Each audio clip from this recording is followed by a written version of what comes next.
Hello, ഇന്ന് ഞാൻ ചെയ്തിരിക്കുന്ന വീഡിയോ ഒരു പക്ഷേ എല്ലാവരും ചെയ്തിട്ടുണ്ടാവുമായിരിക്കും. ഇതിൻ്റെ ഒരു ഫ്രണ്ട് പറഞ്ഞു തന്നൊരു റെസിപ്പിയാണ് കേട്ടോ.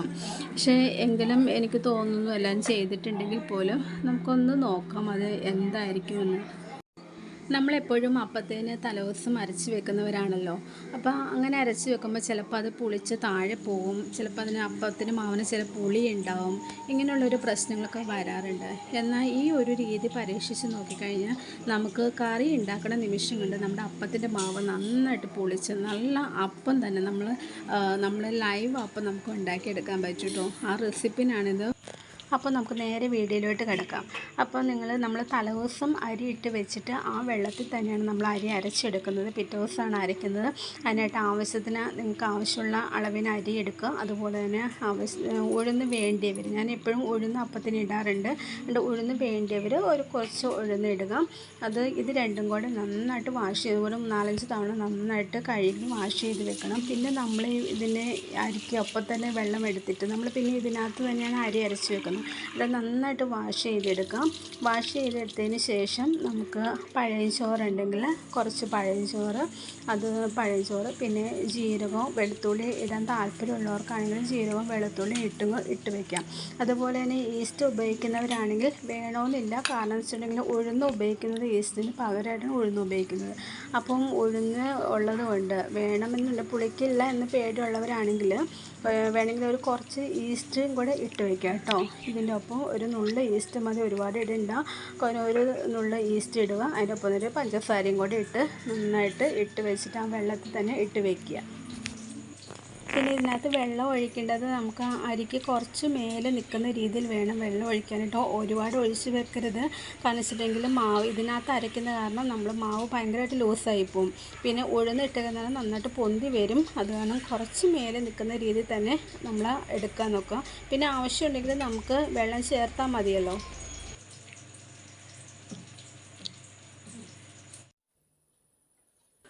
ഇത് ഞാൻ തലേദിവസം ഇട്ട് വെച്ച അരിയാണ്. നന്നായിട്ട് പുളിച്ചിട്ടുണ്ട്. ഈസ്റ്റും കൂടി ഇട്ടപ്പോൾ നന്നായിട്ട് പുളിച്ച് പൊങ്ങിയിട്ടുണ്ട്. ഇനി നമുക്കത് നന്നായിട്ട് തന്നെ അരച്ച് വയ്ക്കാം. നമ്മളപ്പോൾ അരി ഇട്ട് വെച്ച ആ വെള്ളത്തിൽ തന്നെ കേട്ടോ അരി അരയ്ക്കുന്നത് തന്നെ. വേറെ വെള്ളമൊന്നും ആഡ് ചെയ്യുന്നില്ല. ഈ ഒരു തിക്നെസ്സിൽ എടുക്കുക.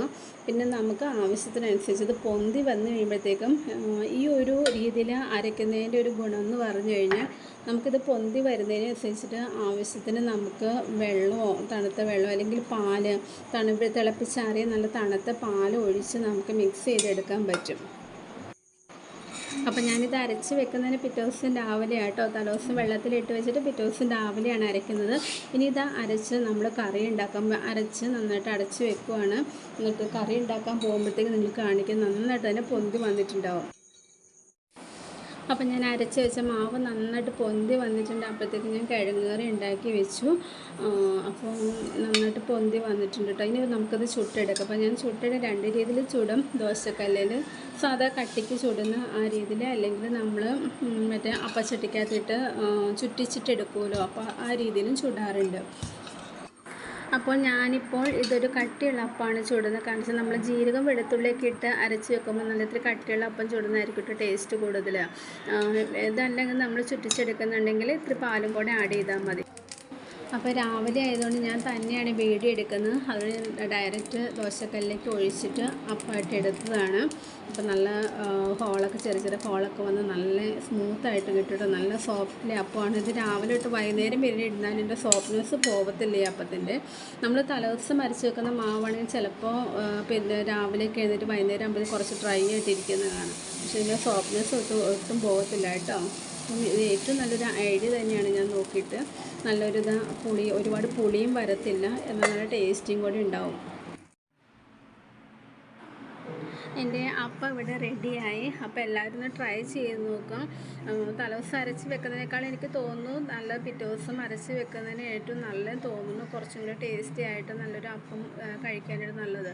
അപ്പോൾ എല്ലാവരും ഒന്ന് ട്രൈ ചെയ്ത് നോക്കൂ കേട്ടോ. അപ്പോൾ എൻ്റെ കുഞ്ഞു വീഡിയോ നിങ്ങൾക്ക് ഇഷ്ടപ്പെട്ടെങ്കിൽ നിങ്ങൾ ലൈക്ക് ചെയ്യുക, ഷെയർ ചെയ്യുക, സബ്സ്ക്രൈബ് ചെയ്യുക. ഇഷ്ടപ്പെട്ടില്ലെങ്കിൽ ഡിസ്ലൈക്ക് ചെയ്യാൻ മറക്കല്ലേ. അപ്പോൾ അടുത്ത വീഡിയോ വരുമ്പോൾ എല്ലാവർക്കും താങ്ക് യു.